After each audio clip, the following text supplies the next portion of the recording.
नौकरियों के बाजार में अजीब सी उथल पुथल मची है। आईटी कंपनियों और टेक स्टार्टअप से छटनी की खबरें रुकने का नाम नहीं ले रही। आज एक चौंकाने वाला फैसला दिग्गज आईटी कंपनी विप्रो ने किया।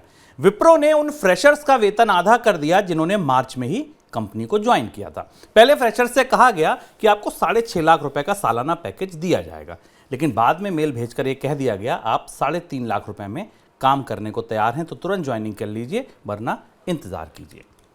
एक आंकड़ा ईपीएफओ की तरफ से आया जो संगठित क्षेत्र में रोजगार की तस्वीर बताता है।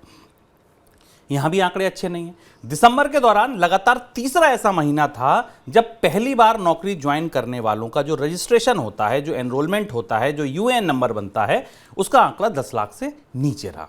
दिसंबर में करीब 8 लाख नए रोजगार निकले। इससे पहले नवंबर में यह आंकड़ा 9,30,000 का था। नवंबर के मुकाबले दिसंबर में यह आंकड़ा गिरा है। नौकरी की छटनी का हाल आपको भी पता है। अगर आईटी और स्टार्टअप के तरफ से देखें, उस खिड़की से झांके, तो हाल केवल भारत का खराब नहीं है बल्कि पूरी दुनिया का खराब है।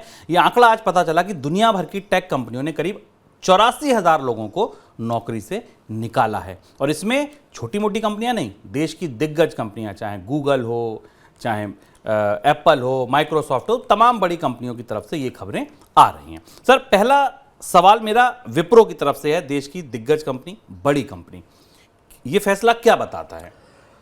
आईटी सेक्टर अपनी नौकरियों की छटनी के बाद अब अगले चरण में पहुंच गया है। काम केवल नौकरियों की छटनी से नहीं चल रहा है, कर्मचारी भी चाहिए और काम भी चलाना है जो मौजूदा ऑर्डर है। तो विप्रो ने एक नए तरीके की व्यवस्था शुरू की जो चौंकाने वाली भी है और जो जॉब मार्केट है, रोजगार बाजार है, उसे थोड़ा सा हिलाने और डराने वाली भी है। कंपनी ने जो नए कर्मचारी रखना शुरू किए हैं उनसे कहा है कि वो 50% वेतन पर काम करने को तैयार हो या नई नौकरी का इंतजार करें।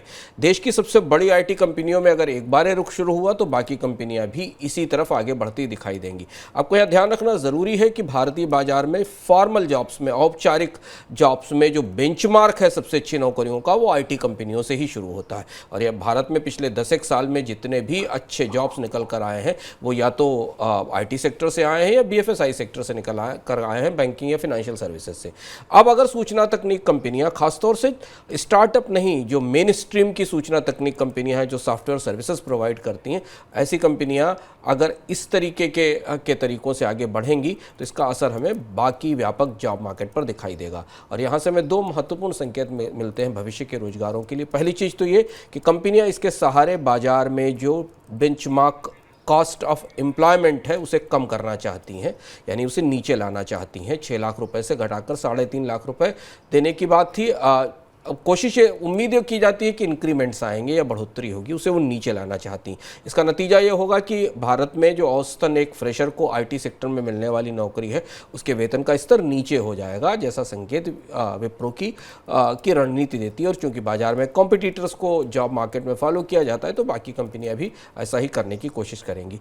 और दूसरी चीज़ ये कि इसके जरिए कंपनियां अपना वेतन बिल कम करने की एक नया तरीका शुरू कर रही हैं, जिसका असर हमें आने वाले समय में और भी कंपनियों की नौकरियों के तौर तरीकों पर दिखाई देगा। और ये आईटी सेक्टर की दृष्टि से, जहां सबसे ज़्यादा संभावनाएं और उम्मीदें हैं, वहां की दृष्टि से परेशान करने वाली खबर है, खासतौर पर उस स्थिति में जबकि पिछले 1 साल में हमने भारत में आमतौर पर अलग अलग आंकलन देखें शुभम, तो 25 से 30 हज़ार तो घोषित रूप से नौकरियों में छटनी हमने स्टार्टअप्स में और बाकी जगह देखी है। और अब तो दुनिया की बड़ी कंपनियां भी भारत में छटनी कर रही हैं। जैसे गूगल ने अभी हाल में अपनी छटनी की कर्मचारियों को निकालने की घोषणा की थी। सर, दूसरा आंकड़ा जो ईपीएफओ का आंकड़ा है, कर्मचारियों के एनरोलमेंट में जो गिरावट आई है, वो क्या संकेत दे रहा है?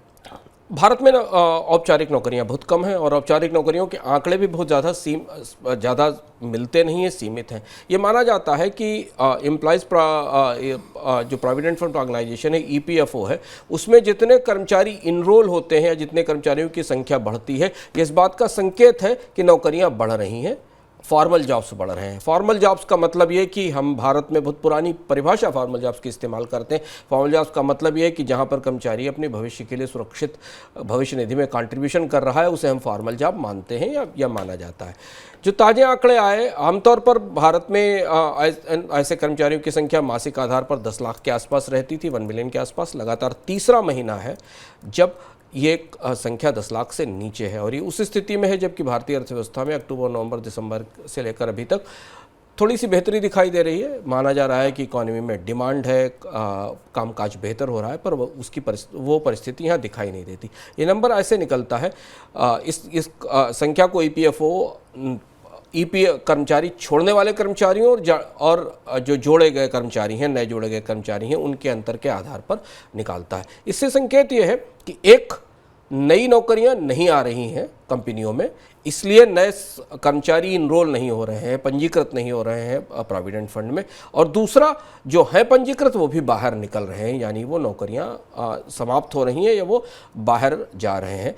ईपीएफओ के रोल का, ईपीएफओ के एनरोलमेंट का आंकड़ा पिछले 1-1.5 साल में बार बार सरकार की तरफ से फॉर्मल जॉब्स क्रिएशन के संदर्भ में सामने रखा जाता है कि, और कई सारे विश्लेषण इसके आधार पर आते हैं, पर ये पिछले 3 महीने का जो आंकड़ा है वो चिंता जताता है फॉर्मल नौकरियों के मामले में, औपचारिक नौकरियों के मामले में, जो कि भारत में वैसे भी बहुत कम है। तो दोनों तरफ से, फॉर्मल जॉब्स में, प्राइवेट सेक्टर में बड़े जॉब मार्केट से भी जो खबर आ रही है आईटी सेक्टर से, वो अच्छी नहीं है। और अब ईपीएफओ का आंकड़ा भी इस बात को की तरफ इशारा करता है। ध्यान रखना ज़रूरी है यहाँ कि भारतीय अर्थव्यवस्था अगले साल 3 साल की सबसे निचली विकास दर में जाने वाली है, और उस दहलीज पर खड़ी अर्थव्यवस्था में अगर फॉर्मल जॉब का नौकरियाँ सिकुड़ रही हैं या आईटी सेक्टर में नौकरियों में कमी हो रही है, वेतन में कमी हो रही है, तो ये जॉब मार्केट के लिए चिंताजनक बात है।